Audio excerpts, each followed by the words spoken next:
All right. We are live on the Night of the Comments podcast with our good friend Marie.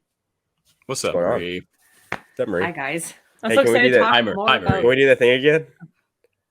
Oh God. Where we... how do we No, do it's the other Oh side. no, wait. Oh sorry.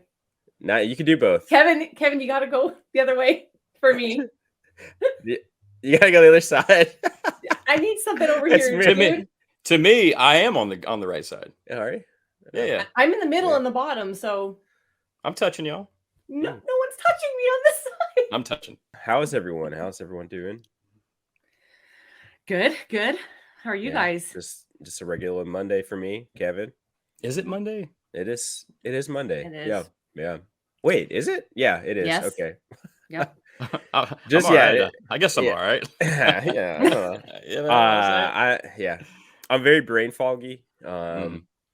So just real quick, I had my second, I think third actually, but second go around with the old COVID, and I'm still like pretty zonked by it, but getting there. I could kind of taste my LaCroix today, so Baby That's a steps. bonus. we're on the up and up here. But yeah, And we're doing our second yeah. episode in like the last 2 weeks. Yeah. Look Yeah. at us, man. Hey, we're moving up. We told everyone you might not get one for a couple months. You never know. So we're giving you a treat today. Man of mystery. Yeah, today will be a little bit different. We're just we're on just to talk about a film that we all recently watched. Mhm. So it's gonna be a little bit different today. In this house.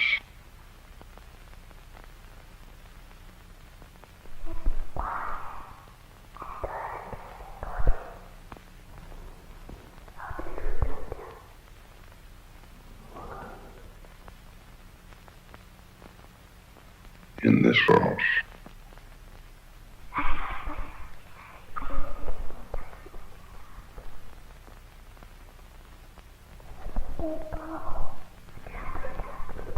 In this house.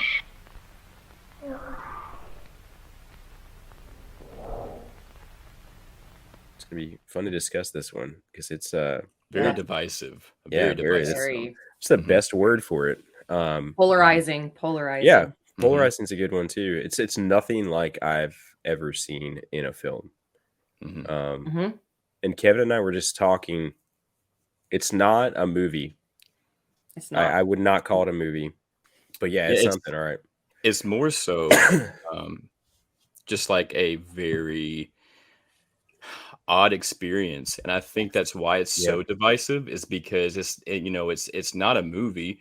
It's not linear. It's not you don't really have any.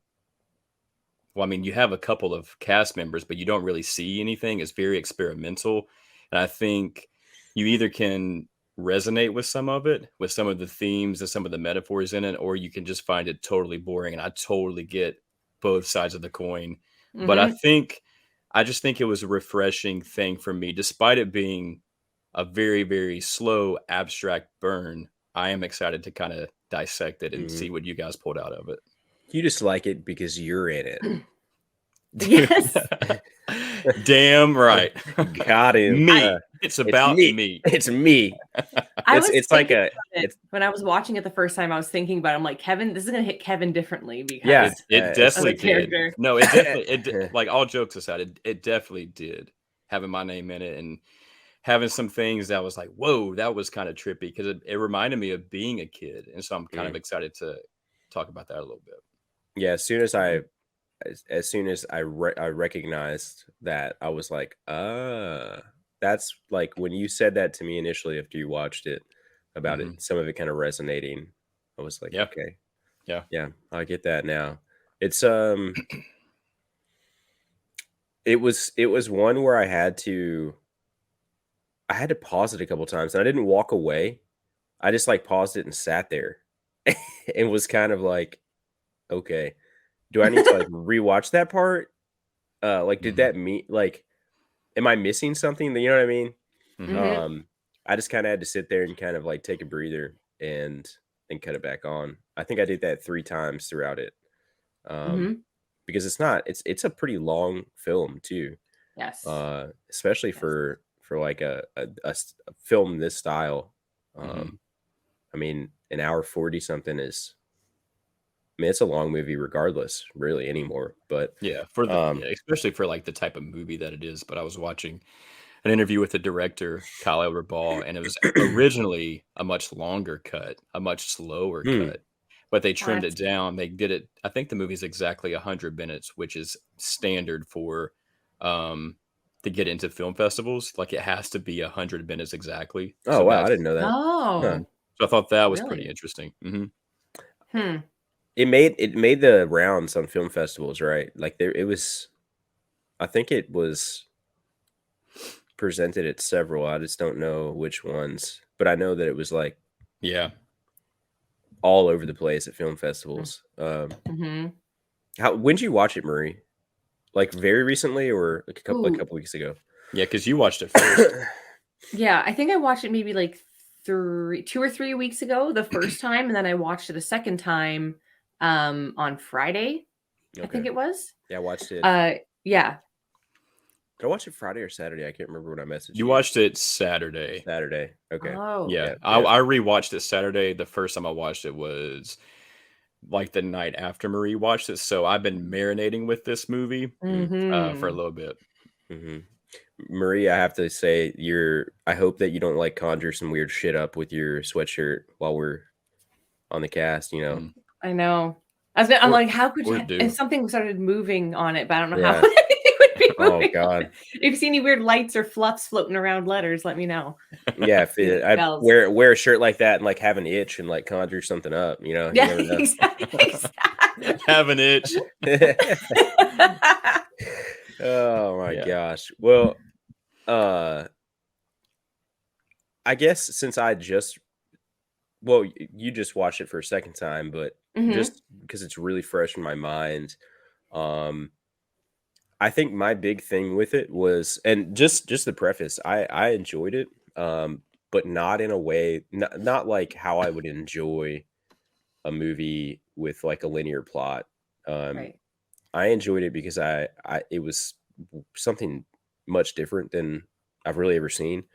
And it was just like, it was like watching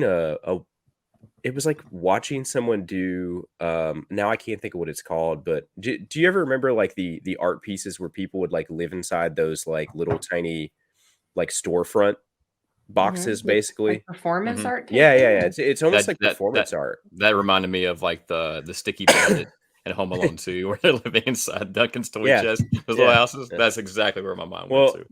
So, like just watching something unfold and you like, it's almost like no one knows the plot, or you know what I mean? No one really knows like the progression of anything, and it's like you're watching it happen as they're having it happen. And so that was interesting. It was like watching a webcam. You know what I mean? It's just like really weird. Yeah. That's always like weird. It feels like you're not like you're doing something wrong. It's like it's almost like invading someone's privacy, kind of. Voyeurism type. Yeah, that's how I felt watching it. The whole time as I watched, my like main question was like why anything was going on. Like I understood, like I was getting the pieces and trying to put them together, but I was having a hard time understanding like the why behind any of it. Right. But it didn't ruin it for me.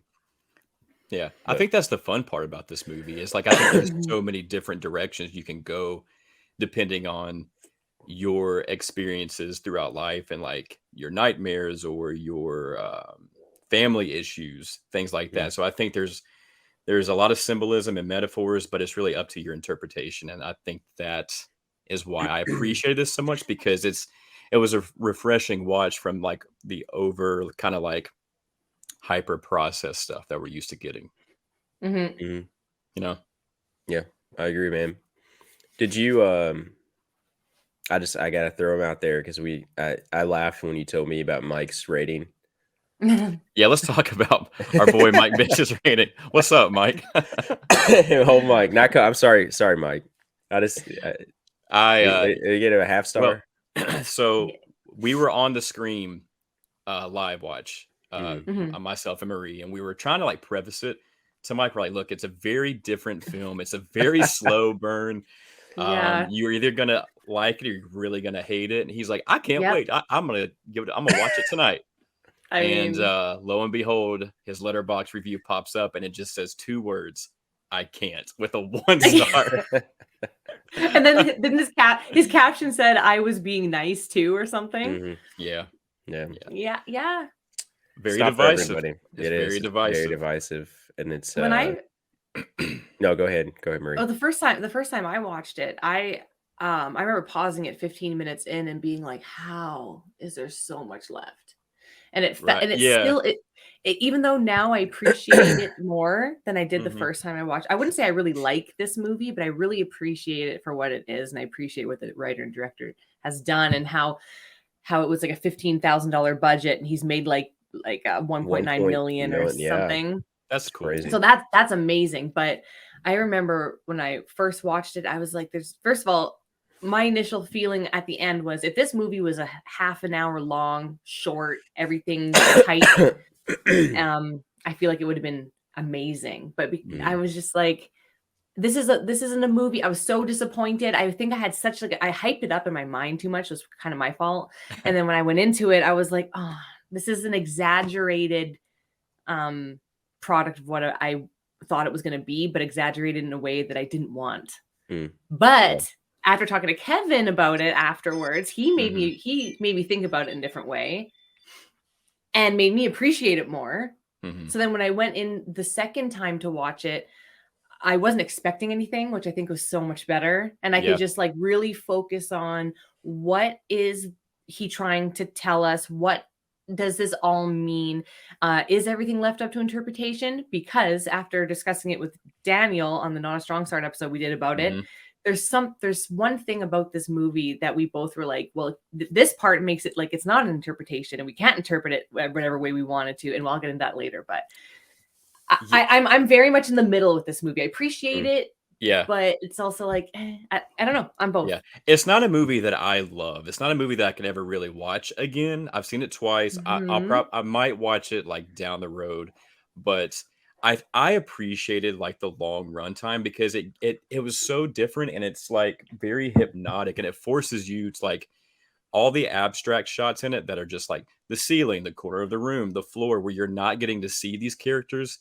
It made me like lean forward and pay more Mhm. attention to like the sounds, the dialogue, Mhm. um, feeling this movie. Like I was talking to our other friend Jess, discount final girl Jess, how I just felt myself sink into this movie rather than just watching a movie. Mhm. I felt like I was in that house because they force you to sit in this house for so long that the grain kind of hypnotizes you and you feel like you were inside this like really weird subconscious uh nightmare kind of.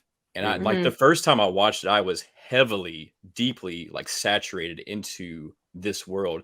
Second time around, I was telling Marie, I don't really know how I feel about it with my second watch. It was definitely different. But the first time I watched it, I was just so submerged. And Mhm. there's a couple of scenes that really got me. Couple really Mhm. scary scenes. Mhm. It it reminds me like the house reminds me of like every one of my friends' houses that I went to when I was, Yeah. like 8, you know? It Mhm. just feels like that, like 90s, mid-90s, Yeah. like, kind of just, family unit.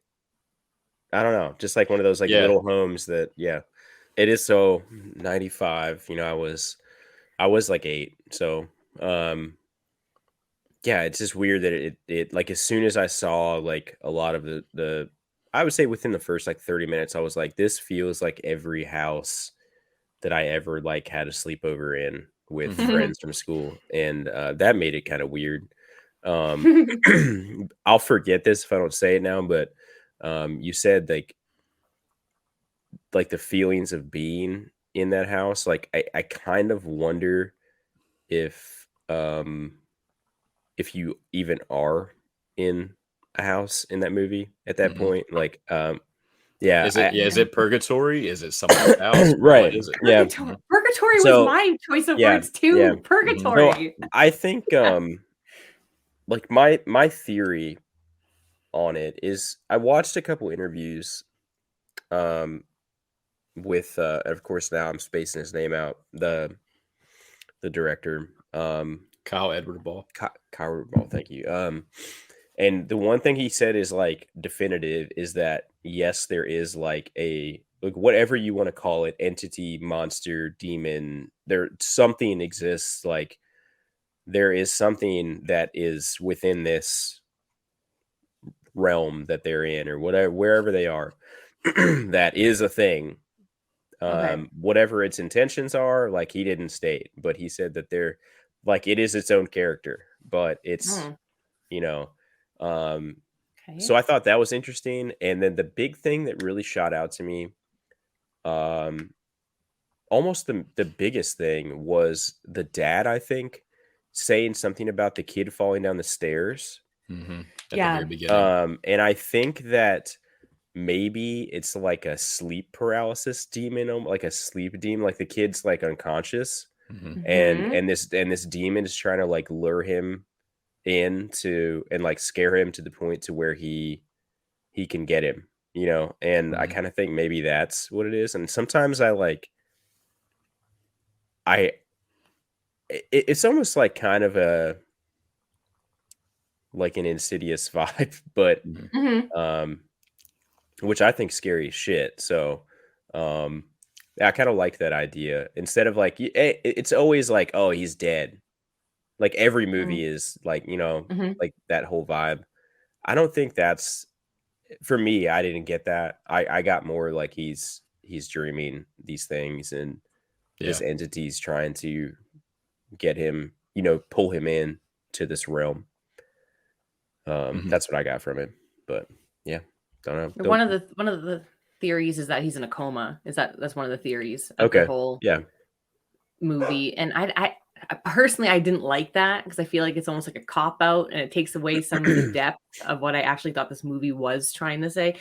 Like Kevin, what do you think? Like, what was your theory about the movie, and like, what do you think's happening? Like, is it a metaphor for something? I think there's a lot of metaphors and symbolism, and I really don't think there's one obvious answer. I think that's again what's really fun about this movie is you can go Hmm. down so many different takes and paths and opinions. For me, it really was just a such an immersive. I don't know if you can hear Riv out there barking, Hmm. but it was such an immersive film that I haven't experienced before, and it took me back to a time when I was very young.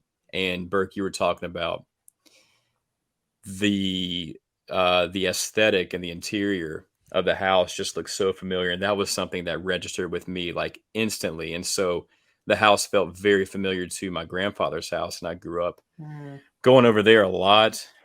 We actually lived over there for I think a year whenever our house was getting made when I was a kid. And so like the way the blinds were, kind of like the wooden panels, the carpet, I could just feel that house. I could feel my grandfather's house, and it almost made me sad. And Huh. so it took me back to that, and I just wasn't expecting that. And also like having just be the two little kids that are leading this film and it being Kevin and his sister.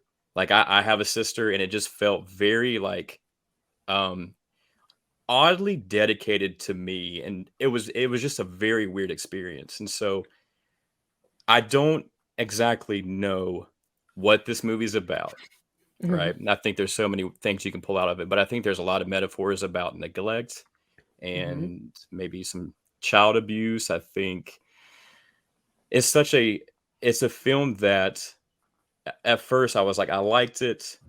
That was interesting and different. But the more I thought about it afterwards, the more it kind of unraveled. And I was like, fuck, I can't quit thinking about this. And it was the first film in a Yeah. long time where I had a hard time like going to sleep the next night because I kept like thinking about the voice or what happened to that kid and what happened to the parents. And Mhm. it was just different. Marie, so Mhm. like I ask you as being like a parent, being a mom of Mm. two kids, I'm curious as to how this movie, I guess, made you feel whenever there, because I mean, we're talking spoilers in this movie. Yeah. Um, there's a lot of things that happen to both of these kids, and how did that have any effect on you watching this? Well, yeah, because I also have a son and a daughter, and it's a boy and a girl. Like Kaylee's a girl, right? Like Yeah. obviously, yeah. Yes. So to me, just that one scene that when it's just them alone, and I see like this bond between and I also have an older brother too, so the brother sister thing was like a huge thing.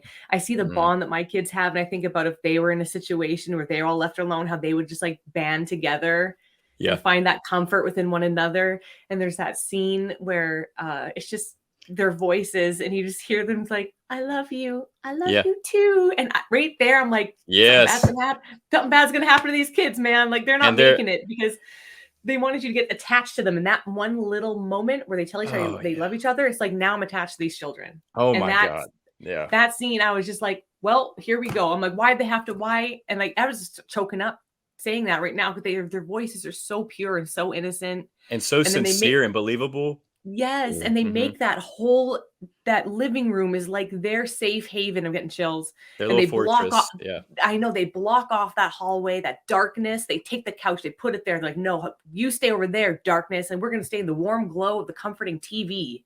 And like, we're have all our toys here, and it's us together, and we're sleeping down here. And it's just like them trying to feel safe, but this evil trying to keep getting at them and tear them apart. Yes, as a mother, it affects me. It affected me as a mother, yes. And I love like the use of the TV, because there's like you said, you pointed this out when we first talked, there's so much symbolism with the cartoon choices. And also I love that the cartoons are like an anchor point to the movie, because that anchor point like just makes me feel like a kid even more, being with these kids, being in this house, and you hear these cartoons and the dialogue of these kids and the Legos, it just teleports you back to childhood. And I thought that was really, really cool. So the second time you watched it, and Burke, for you, when you first watched it, did you realize the parallels between the scenes in the cartoons and what was happening in the movie? Because it was like they would show something in the cartoons, and it would be directly related to something that was just about to happen in the movie, or something that just happened in the movie. And I took so many notes about it, and I was like, this scene happened, this and this scene happened to that. And I thought, to me, that was my favorite part of the whole movie, was how they used the cartoons to kind of explain to you a little bit what's actually happening in the story. That was my favorite part. It was almost like chapters. It's like, okay, well, it's the cartoon of the siblings waking up. Okay, well, here's like the spider monster. They're stuck in this web. And then here's this kid trying to get out, and there's these doors, infinite amount of doors. They were like they were like chapter like prefaces of chapters with like that alluded to whatever. I've always liked the use of like imagery from TVs, like with something playing in films in general. I love it about Halloween. I love that, the scenes where the TV is like, you know what scene you're going into because you see what's playing on the TV. I just think stuff like that's really cool. It's like throwing a little bit of like this like hint of nostalgia in as well, like beyond just like the content, the story. Because what do you do when you're a kid? You get the TV playing all the time. You got cartoons on, and like, who does that now? Like, no, I don't, like, kids don't do that anymore. Not kids I know. So now it's just YouTube. Now it's just YouTube. And I don't know. It's really weird. It's also weird that this was like a really bizarre thought of mine, was that like there's a lot of stuff with, I don't want to say time travel, but time kind of shifts around a lot in this film. Like it. There's a lot of back and forth. And it, like, for me, it seemed like they were really confused about, I don't know like how I got that, but like I came to my conclusion was that when these like kind of time shifts were happening, like the characters recognized that that it wasn't right also, that, like, something was off. Yeah. Um, and it also kinda made me feel like I had this unhinged kinda theory about, well, maybe these kids actually aren't from, like, this time and somehow got, like, Mm. they're in some time purgatory thing that, like, yeah, Yeah. it's just, like, Cool. where they're, like, discovering all of this shit that they don't know about, um, and, like, what would kids do? Kids would find a way to use these things that they've discovered to, try to protect themselves and Mhm. do kid stuff because that's how kids learn.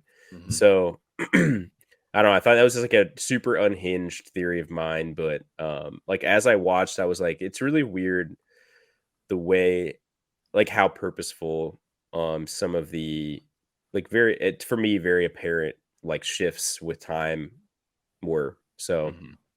Mhm. um it was definitely super intentional. And also angles are very like Yeah.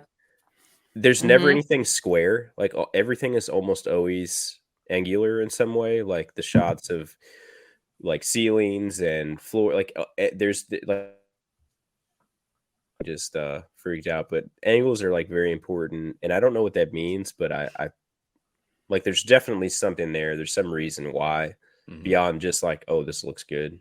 Um, Mhm. so thought that was interesting. I love The the use only of go ahead, Marie. No, you. No, you. No, No, you. you. No, you. No, Go. you hang out. Okay, I'll go. I was just gonna say I love the use of the dark in this movie. I Mm, remember Mhm. one of the first shots we see is a well lit like room with toys and someone's playing with the toys and the camera just pans up to the door the door that's open yeah. and it's just Mhm. black. And as a kid, Mhm. you think of the most terrifying things that are staring at you in the black. And so Mm, Mhm. that was really cool. And going back to my grandfather's house, um, I had a reoccurring nightmare as a kid that there was something inside that house in the back room, something not good, something evil, something dark that was in there that was coming to get me, and I couldn't run away from it. And I felt that exact same thing from this film because you feel this presence of something lurking and you can't escape it. As a yeah. kid, there you can't like in your dream, you can't outrun it, like it's Maurice gonna crying. get you. And so it took me back to that memory. You've Making my eyes water, man. successfully Yeah. made Marie cry. Uh, I'm crying. It's Yeah. water, guys. Oof. Yeah. That's you got intense. to It's you need a new crazy. you need a new blog called Mama's Crying Eyes. Yeah. Mama's waterproof mascara. Mama's waterproof mascara. That's why I Uh, need it. I've got mine on as well, just so you guys know. Yeah. Just in case. Yeah, yeah, that is a good point, Kevin. That's like that darkness was always something always that was always scary as a kid, no matter what. Like the unknown. Like imagine how like nerve wracking it was to go over to someone's house that you didn't like that you'd never been to. Like that was like a super nerve wracking thing for me as a kid because everything is Yeah. just different. You don't know where Mhm. anything is. Like there might be something scary there, Mhm. and Mhm. yeah, that's a huge thing that I got from this as well. Also, think about like for me, the most scary thing that could ever happen when I was a kid was that my parents just disappeared. That they Yeah. weren't there. They weren't there waiting for me when I got off the bus, Mhm.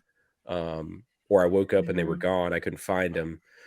That was always really scary. So like I think one of the scariest scenes for me in this film was when the mom's on the bed That's and Ooh, then brilliant. disappear. Dude, that I was That whole like, "Yo, scene what was the the that best. I fuck is was going on I was so here?" fucking clammy when they go into that Yeah. room and the Yeah. father's just at the end of the bed and he's like, "Look under the bed."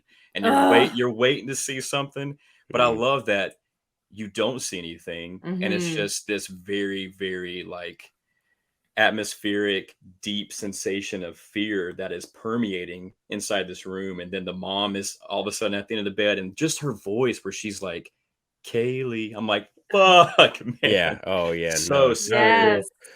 Oh my Like, god. I like how everything's just, like, fuzzy, and Yeah. I would love to know how this was shot or what it was shot with. It was shot with a Sony actually, a Okay. Sony F6 or something, and so it was actually Okay. shot in 4K RAW, and Okay. they went back and added all this noise and digital zoom. That's I saw an crazy. interview last night about Oh. it. Yeah, so Yeah. that was cool. But It looks that's authentic. yeah, It does. that's great because like the Sony FX cameras are like super nice cinema Mhm. quality cameras. Mhm. So that's interesting, man. I wondered that. I was gonna look it up, but I figured you'd beat me to that one, Kevin. I was just like, he's gonna know. He's gonna know. I wish I knew exactly what camera it was, but That's I interesting. caught it last night. That's Yeah. pretty cool. Yeah, I think it's also interesting. I know that their AD passed away kind of like unexpectedly. That's who I that guess was. Oh, after Mm. okay. after the film was completed. I don't know if it was before the film was released or shown at Mhm. any film festivals, but I know that they're the assistant director and which I believe was a really good friend Yeah. passed away, and young unexpectedly. Yeah. So that's when stuff like that happens, like we talked about a couple times in previous podcasts, like the cursed film stuff. It's always odd. It's always like it like leaves this air about a film when that someone like heavily involved with it has passed. Mm. And when I learned that, I actually learned it before I watched the film, Mm. and like throughout watching it, I was just weird. It's like just a weird. It adds something. It adds like an element to it that makes it Yeah. kind of more bizarre and creepy. Mhm. You talked about the disappearance of the parents. I wonder what Mhm. happened to the mother. But Mhm. Yes. before we get into like what does this mean, what does that mean? My parents divorced when I was very young, and I remember very vividly finding out my dad was planning on doing this, and he told me that I had to keep my mouth shut. And he went and told. So when I found this out, like I have to go tell somebody. So this was at our old house at the time. I remember going up to my sister's bedroom and telling her, and I remember telling her very emotional, very like your world's been flipped upside down. I think you kind of know what I'm Mhm. getting at. Mm-hmm. And he heard us, and he came in there and he told us that we had to keep our mouth shut. Mhm. And Yeah. that was a very traumatic thing and memorable thing that I haven't thought about or felt since I was a little kid. And so, like, if it's metaphorical or like the symbolism in this movie, whether it's the neglect of the dad or the mom disappearing, the parents not being together, like the metaphorical visuals of the house being flipped upside down, Mm-hmm. really took me back to that time in my life where that kind of happened to me. And so that's another kind of heavy thing that I was like, whoa, I did not expect to feel this again alongside of those dreams I had as a kid. And so I think that's why this movie really resonated with me and hit a nerve and um, made me feel some things. And so I appreciated Mhm. it for that. Yeah. Also, I thought you were, I thought maybe this part too is because I had these notes written down too, very similar to that, but I didn't relate it to divorce. I related it more to like child abuse. Hmm. And when the entity says, I took her Her mouth mouth away. away, that's what Mhm. made me think like children being Mhm. silenced about Mhm. like Well, whatever, like emotional, exactly. physical, whatever abuse. And so Exactly. when you were saying that, like you can't Hmm. talk about it, keep your mouth shut, and that made you think about that I took her mouth away, Exactly. silencing her. Whenever it said I can do anything I want, and I like I could never tell if it was an entity in the house or if the dad turned into something metaphorically. But Yeah. either way, there's something that was very alien and foreign and Hmm. dark in that house. And once that happened to me as a kid, when I learned out who my dad kind of was, um, completely different, completely changed my life and how I viewed Hmm. my dad and him coming up there and telling us to keep our mouth shut, like that line specifically in the movie when he's like, or it's like, I took her mouth away because she didn't listen. Hmm. Yeah, that hit home for sure. Hmm. Hmm. Uh, I think I always look for like kind of literal I don't want to say explanations, but I look for like literal elements of parts of films, even films like these, before I really delve into more of like the theoretical, hypothetical stuff or metaphors. And I thought about all that stuff afterwards, but as I'm watching it, like I said, I was trying to like dissect it, and I would pause it and kind of like try to gather my thoughts about what I'd watched. And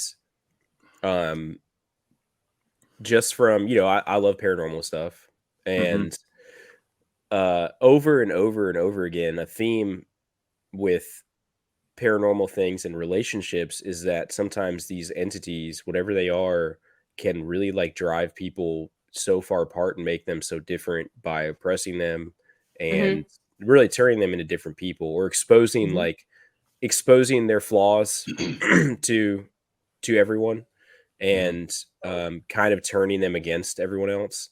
And so I like felt a lot of that in this too, this literal like haunting kind of aspect, where Definitely. this entity has driven these parents apart to the point to where the dad's left. Like maybe he's not disappeared, maybe he just left because he couldn't take it anymore. And then the way I kind of felt about it was the mom, and it kind of works for in a metaphorical sense too. I thought maybe the mom killed herself. That's what I thought as well. Yeah. That because of this trauma, that's your favorite word, the T word. Trauma. That maybe she, that she killed herself, and this away was actually about that, that this entity drove her to madness and she killed herself, and now she doesn't have a voice anymore because she's not here. And either way, I think any possibility is scary. But my mind always goes first to like trying to come up with like a literal explanation to some elements, and I gathered that like as I watched it, and was like, this feels like watching it feels like I'm watching the story that like a family is telling like a paranormal investigator, like firsthand, Sure. Yeah. And that's very impactful to me, just because of how much I kind of like delve into the paranormal and read about it, watch everything I can about it. And it's just if something like that exists and can do that to a family element, I think that's the scariest thing in the world. Like this outside thing just destroys everything that and like how would a kid understand that? They'd have no idea how to process that. And I think that's like a big piece of it too, is that these kids can only process what they understand, what they've seen before, and they haven't seen any of this. So they just have to kind of learn as they go. And I think that's a cool element that's in this film. To me, they're versatile. Kids are versatile. Yeah. And like sponges. Yeah. Dad. To me, the reason why I thought that the mom killed herself, or I was thinking, is it murder suicide? Did she kill the dad and kill herself? Did the dad kill her and then end up killing himself? I don't know. I don't know why the suicide thing was such a huge thing. But there's with a scene with the mom, I think it was mostly her saying, we love you and Kevin, and then it pans over to the bathroom, and the mom's gone off the bed and it's looking into like the ensuite, right, of the bedroom. Yeah. And then you hear the mom's voice telling Kaylee to close her eyes. I got and so she's and then she's like, close your eyes. And then to me, it sounds like the mom's almost like hyperventilating or breathing or choking or wheezing. And then it sounds like almost like a gun being loaded in my head. I was listening. I'm like, it sounds like and then the screen goes bright, super bright. Does. And then it like has a deafening, like if something was a loud bang, like a gunshot. Yeah. So then I'm like, well, that kind of, to me, is like, well, someone got shot, someone died in my mind, I feel. there's a couple more things about the mom because like before we get Mhm. up to that bedroom, Mhm. Kevin asked like about mom, and then Kaylee's like, I don't want to Mhm. talk about mom right now, I know. which is so scary and chilling. I And know. then when we get up to the bedroom, the mom looks over and says Mhm. something about the dad. She's like, Kaylee, your father is, and then it cuts off. Like you hear a like a growl or like a noise at the top of the ceiling. And so Mhm. I was like, is she trying to almost like um sugarcoat or I guess make it sound like the dad is not this abusive father figure, like this bad person that is the kids are noticing, or that is she trying to cover up something? Well, I don't know what that was about, but that was interesting. I know. If you go through for like the whole abuse theory and stuff, a lot of women who are being abused or their children being abused, they'll defend the dad if the That's dad's what I'm doing it. saying. They'll Exactly. defend the dad like he's okay, he's a good guy. He just gets mad sometimes or like something Yeah. like that, you know? Like So covering it that up. Yes. And yeah. that's what it But felt then like to me. Like she was trying I to cover it know. up, and then all of a sudden, like it just cuts. And you Yeah. never really get to finish that thought. Uh, Very ambiguous, and I dig stuff Yeah. like that. Yeah. I it's Mhm. funny, I like, of course, I think if I watched it again, I'd maybe, I don't know, have different thoughts, but I thought about it almost opposite, like, when that happens, I almost like, my lens was that, um, that, like, kinda grunt growl noise was actually, like, the entity, like, stopping her from saying what she really wanted to say, and that Mhm. she was gonna say something, like, that wasn't a lot, like, that was the truth about the dad, and to, like, Mhm. try to reassure them that not to be afraid, basically, and it doesn't let her, um, Yeah, Mhm. definitely. and, I don't know, man, it's just, gives me goosebumps. I know, Um, me too. Yeah. one scene, one other scene I really want to talk about. My two favorite scenes in this movie are the bedroom scene and the 911 phone call scene. Me Mm. same, same. I just think that dialogue is really well written and acted, and it made me really sad. Kevin calling for help after this entity makes him hurt himself, and he's trying to get help, and the the 911 operator is asking if anyone else is in the room. Is that why you can't talk? And he stops talking right there and drops the Mm. phone. And that was just so Mm, sad. That was Yeah. so sad to me. Very creepy. mhm. You by the way, Kevin, you can say "I" when you're talking about Kevin. Oh yeah, Yeah, it's What okay. I called? this is about Yeah. me. So you're right. When you called, it's okay, man. Just tell us what happened. Just tell us what happened. You were there, Oh dude. man, Just y'all ain't tell us. ready for it. Yeah, that I love that scene I think so Yep. that's a good much. scene. Hmm. Very You very know well what, written. the the weird, like, time stuff with the blood at the end, uh, Mhm. I I thought, like, as I watched it, I was like, "Yeah, I probably, like, this will probably be one of my favorite scenes," like, before I knew, like, before it progressed, like, before it played out. I actually don't really love that scene. I think that if it is like, if there's metaphor in it, I didn't process it enough to the point to where I really understood what they were trying to say with it, but, Mhm. I do like the face, like, Hmm. that Yeah. the ambiguous face, like, that what a creepy, Mhm. creepy way to, like, wrap everything up, and, Hmm. it, it kind of reminds me a little bit of, like, The Exorcist with the face, just in Mm, in the mhm. darkness, in the blackness, Hmm. um, like, it's almost like it wants you to be unsure about whether or not it's there, that it's really there. It's like, are my eyes Right. playing a trick on me, or is there Mhm. really, is this face there? Um, Hmm. and that they use that element in Hereditary too with the mom Hmm. in the darkness, Mhm. the silhouette of the mother, Yeah. like, towards the beginning of the film, and that's, like, one of the scariest shots in that film. Hmm. Mhm. Um, it's like it wants you to wonder if you're, because if you know something like that is happening to you, like, without a doubt, there's this evil thing that is here with me. You're going to react to it differently than if you're questioning yourself. It's like, well, maybe I'm crazy, you know? Um, and I think that's just a really cool element. I like that the film ended that way. Just going back to the blood Mhm. splatter stuff. I didn't really.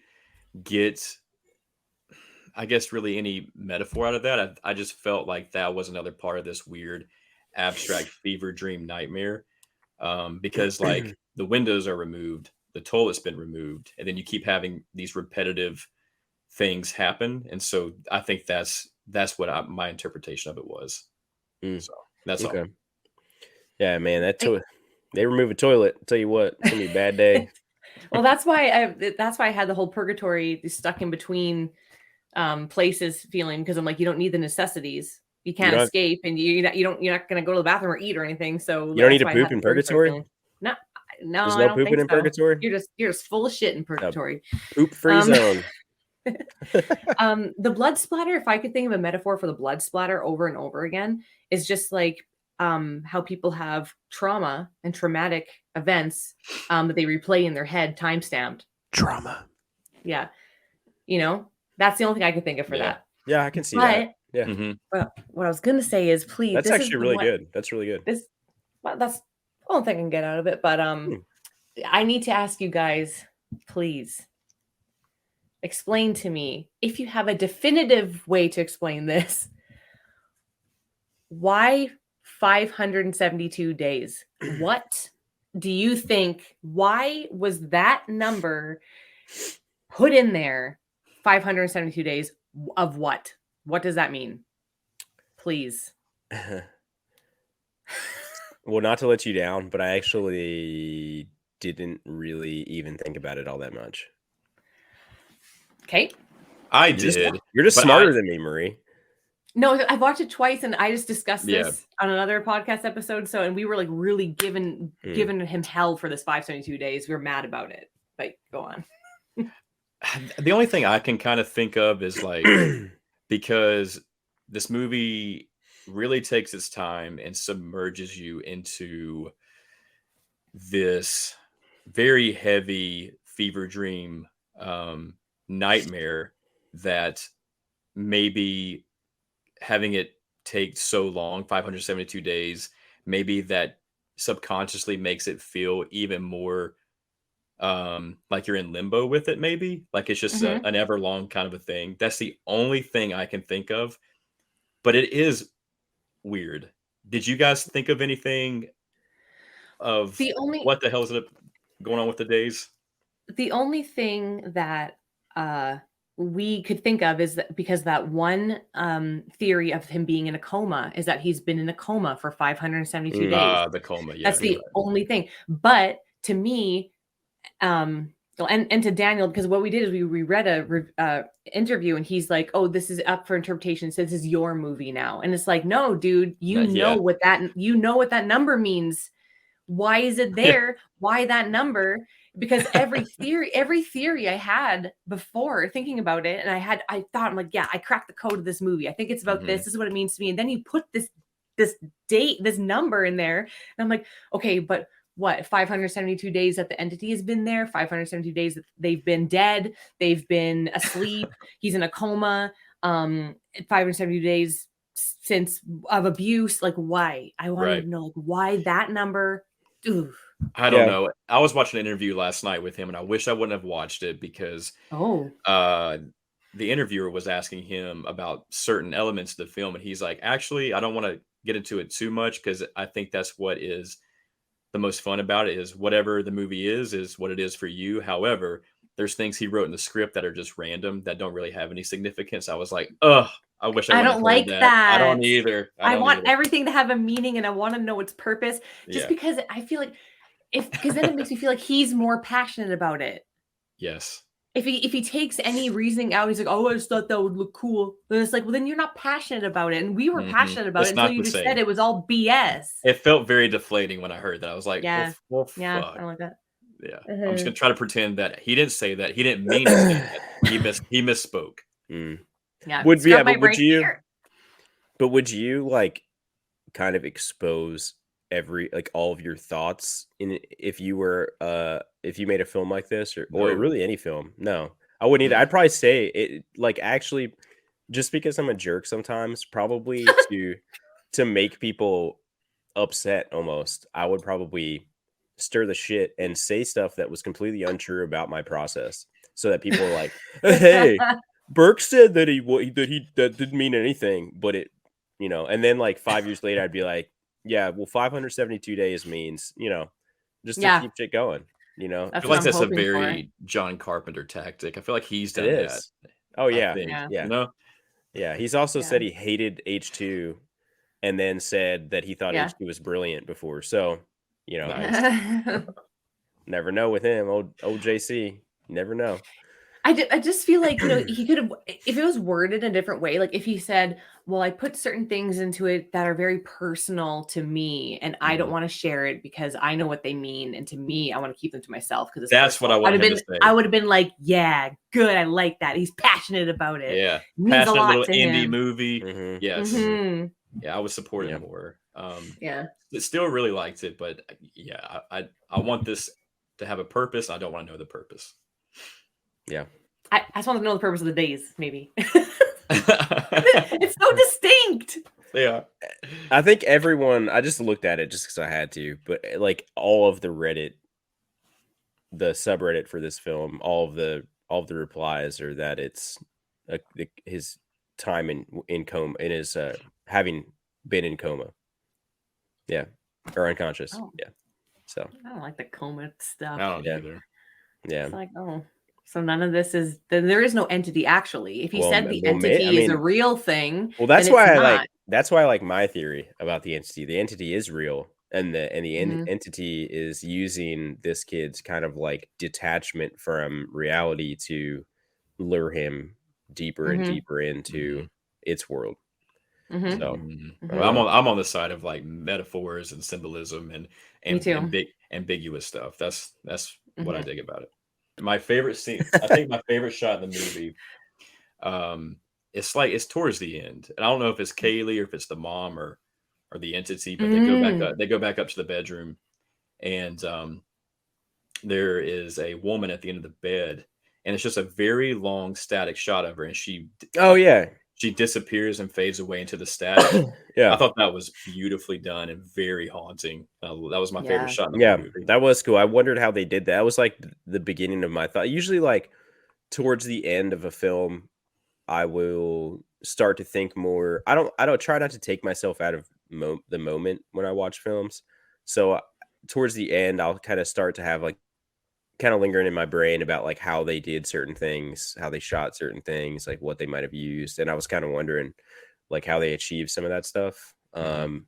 But it's cool. It's cool. It's really cool knowing now that it was all post, that like all of the noise and the grain and stuff was all done in post. That's kind of interesting. Mhm. Um, I wonder if like he knew, or if they knew like what they wanted to go for before they shot it, or if they shot it and then like, well, we'll figure out what how we want it to look afterwards. I hope they Mhm. thought Yeah. about it first. I don't know. I'm hoping It'd be for a kind of cool clear if they vision. It'd be kind of cool if they didn't. If they were just like, let's find the most kind of surreal looking vibe and go with it. Um, because there's different. I think there's much different film noise and grain and stuff in certain shots than there like it changes. I thought it did. Um, Mhm. I don't know. Maybe I just imagined that. Don't know. Do you think it was Kaylee? I think it was Kaylee being put into I think that was her. It I felt feel like like it was her. I feel like it was Kaylee. Hmm. Yeah, yeah. Mhm. Um, it's kind of all I got for it. I think. Marie, do you have any Yeah. other thoughts or notes about Skinamarink? I remember one thing that you said to me,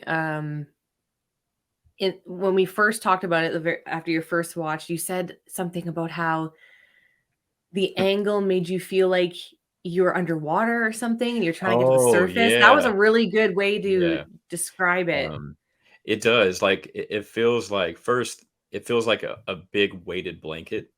This Mm. movie does, and it Mhm, mhm, also because of how thick the grain is and how the angles, like the camera doesn't allow you to see what you want to see, mhm, so you kind of feel, you definitely feel submerged in the way the grain looks. It almost makes you feel like you're at the bottom of the ocean, where you have like all the silt and bubbles, and you just feel very deep into something.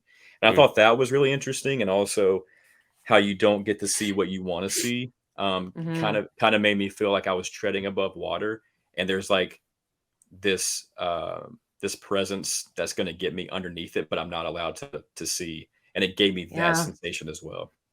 I think the what you were saying earlier about the darkness and the like how they use the dark, um it reminds me of like if you kind of let your eyes adjust to the dark, but your eyes, you're not getting in, you're not taking in enough light, so everything has that kind of like grainy, like prickly kind of feel to it, like Mm-hmm. everything, if you're trying to stare off just into the darkness, um and I think that's like that's what I got from it, like, and it was kind of interesting to me because I started to think like, well, maybe I'm also a character, like maybe this is all first person, Mm-hmm. and Yep. that I'm like maybe there's another character in it, and I don't know. I just thought that was kind of interesting, Mhm. because some of it really does feel very first person. Um, Definitely so POV. yeah, yeah. So it's just kind of Mm-hmm. interesting, man. But yeah, I don't have anything else for it. I just I think the best word for this the for everything about this movie is divisive, Mhm. Yep. and yeah, but I had I fun think talking about it. I think the last thing I want to talk about is towards the end, you hear the sound design just get very amplified, very Mm. loud for like a minute long. What did you guys think that Mm-hmm. was about? Um, well, Hmm. again, I know you don't that you're not all about the coma theory, Yeah. but if you woke up, I would imagine if you woke up from a coma that like the overstimulation all of a sudden of the noise and light would be way louder than what you were used to, you know, Mhm. that the world would be a whole lot louder than you remembered it. Mhm. So yeah, I don't know. But it's like that when you wake up too in general. Like the Mm-hmm. world's just loud when you wake up. Everything's loud. Fucking birds outside are louder than, you know, airplanes. So, yeah, I don't know. That's what I got from it. Maybe it's because he's like all alone at the end, right? And Mhm. like loneliness and like it's complete silence sometimes could be Loud. Deafening. Mm, deafening. And it's like you really all your senses are telling you just how alone you are, pretty Yeah, much. I like that. Could I like be. both. For me, it just it gave me the sensation that whatever is in that house has arrived, and it's like Mm, what has been kind of sitting in the back waiting, inching closer and closer is fully like like surrounding you, and mm, it's mm, getting closer and closer, and it's here. And so that's what I took from mhm, that. And also um the two shots at the end where it's that very long hallway and it just keeps backing up further and further with the house being mhm. flipped upside down, I thought was gorgeous. And then I think it crossfades into like a door, just a solo Yeah. white door, which was very visually nice to look at. mm. But I yeah. one thought I had, it just popped in my head because I remembered from saying the thing about waking up. Um, the face at the end, I also kind of thought like, well, maybe if they're waking up, that it's actually someone's face, and they haven't their eyes haven't Haven't adjusted enough. adjusted. Yeah. Yeah. So I don't know.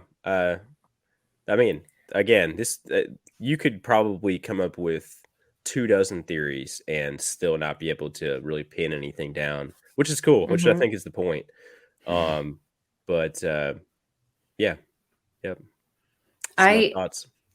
I the things I appreciate the most about this movie, the things I don't like very much about this movie is the runtime was too long for me. But now knowing that it needs to be a certain runtime to get into like some festivals, okay, um, it was a little bit of a chore to get through, but I think that was kind of Mhm. like intentional and it's supposed Mhm. to feel like you're stuck in this recurring nightmare like over and over again on repeat. But what I loved about it was taking the cartoons. I love when they mix innocence Yeah. and horror, like innocence and Mhm. horror, like cartoons, nursery rhymes. Like when they put all those things together, it's just such an It extra is. unsettling feeling. I like that the shots are mostly askew or off center, except I just realized while we were talking, when it shows something dead on in the center, which makes you feel a little more comforted, it's usually showing you a symbol of comfort, like Yeah. the TV. The TV Mhm. will sometimes be dead on. Also, the nightlight would be dead center Mhm. when they show the nightlight. Yeah. Right. Sometimes they'd show the nightlight after a scary scene and it would be on the floor. That was Mhm. cool. Yeah. And it's just like, oh, your comfort's gone now. Nightlight's on the floor now. Yep. So there's lots of things I appreciate about this movie. I do just wish I knew about the days, but that's cool. That's cool. Maybe it's a coma. No, Maybe it's a coma then. Don't It does know. make sense when We you don't know. explain all of it and like the waking up and the senses and the face. And I do like that he keeps asking, "What's your name? What's your name?" Yeah, And yeah, then that they is a don't big tell you Yeah, that is a because big. maybe it's just fear. Is this movie Mhm. just fear itself? Is there no entity? Definitely. Is the entity embodying fear? Mhm. I don't know, but The world will Yeah. never know. maybe in 5 years when he decides to spill Yeah, the beans. Yeah, the beans. The beans. Yeah. And I just like that this movie is about me, obviously. Yeah. And Kevin, shout you're a out star. to Thank you. Legos, by the way. Thank you. Shout out to Legos. Thank you. Sponsored by Lego. Sponsored by Legos. It's a big Lego commercial, actually. Yeah. That's But, all. In all sincerity, I just like that this movie made me feel something. Mhm. I like that it took me back to a place that I really haven't been to or thought about in a long time. And I know that it's very divisive. It's not for everybody. I get why a lot of people are just not giving it a chance or hating on it. Or it's just not for everybody. And I think you Mhm. really, really have to be very patient with it and watch it in a certain setting. So I just encourage you, if you have watched it and you've listened to this, go back and give it a shot, because I think I think it deserves it. I think it's refreshing and an interesting little indie horror film, and yeah, I appreciated it. Mm-hmm. Yeah, we're I looking like at how you. We're looking at you, Mike. You should be more patient. Okay, Mike Bish, take one podcast. Mike Bish, take one pot. Let's we- call him out. We love you, Mike. We love you. We love you, man. I love Yeah. how personal it was for you, Kevin, because you really like opened my eyes to things about it that I didn't realize with my first watch. And I'm glad you made it out, Kevin. You made it out Yeah. Did of that I house. though? Did I I? know. I don't know. Are we? Oh no, Are- maybe we might be in there with him now. Oh gosh. Yeah. See what Oh, you've done no. now. Yeah, I had fun talking about this. Mhm. I was so brain foggy, but this was like very fun. It was nice to concentrate on something, and it actually helped. So appreciate you guys hopping on Oh yeah. It's awesome. with me. Hopping on with me. But Marie, Mhm. how's the podcast going? Oh, I'm like, who said that? Wait. Both of us. The podcast is going good so Cool. far. I have a new episode coming out on Wednesday, and it's me getting frustrated as heck over an old school video game that should have been for kids, but it's the hardest video game I've ever played in life, What? and I fail miserably. So Can you say what game it is? it's Battletoads. What? Battletoads. Yeah, I remember Mhm. Battletoads. Yeah. Mm-hmm. Yeah, So Battletoads. Okay. 6 a.m. every Wednesday. I drop new episodes. So Yeah, that's Marie the new plays one. it all. Marie plays it all. What's your? It's Marie's Everything is your main page, right? Yeah, well, I have like Okay. 4. So Marie Plays It All is my show, and it's on the Not a Strong Start YouTube channel. So that's where you'd find it. Hell yeah! Well, Hell yeah. I'm excited to check it out. And then as far as Night of the Comments, again, we you don't might know. get one tomorrow. I mean, we could record one Who knows? right after this. You know, Probably you not might tomorrow. probably not tomorrow. Probably not tomorrow. You Kevin's know, got a lot of yeah. work to do. Yeah, Kevin. Kevin's got a lot of work. Actually, the next episode will just be me and River. Oh, good luck. Yeah, it'll just be me and River Dog. Well, yeah. Again, thanks for giving me something to really like focus on. Truly appreciated. And yeah, I had fun. Always have fun talking to you peoples. You know. Well, Just a thank you for good- having me. You're welcome. I'm so Yeah. honored every time you guys ask me to be on Absolutely. here, and Yeah. yeah, it was fun to talk about this movie that it was so it really was. sinks its Mhm.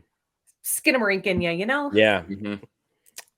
Not the that was a weird one. That was sinks the Skinamarink. Yeah. I don't want any Skinamarink sunk it into me, but you know. I didn't know what other word to use. I'm like the Lego sinks the Lego in. I don't know. No, it's okay. I liked it. Actually, we should just that should be the start of the episode. Just sinks the Skinamarink in you. Ooh. That's the episode title, maybe. Do you want some Skinamarink sunken into you? All right, I'm done. All right. This- Well, Thank you. Yeah. Thank you, Marie. appreciate it. And Thanks thank you for for everyone. everybody that listened. Yeah. Appreciate y'all.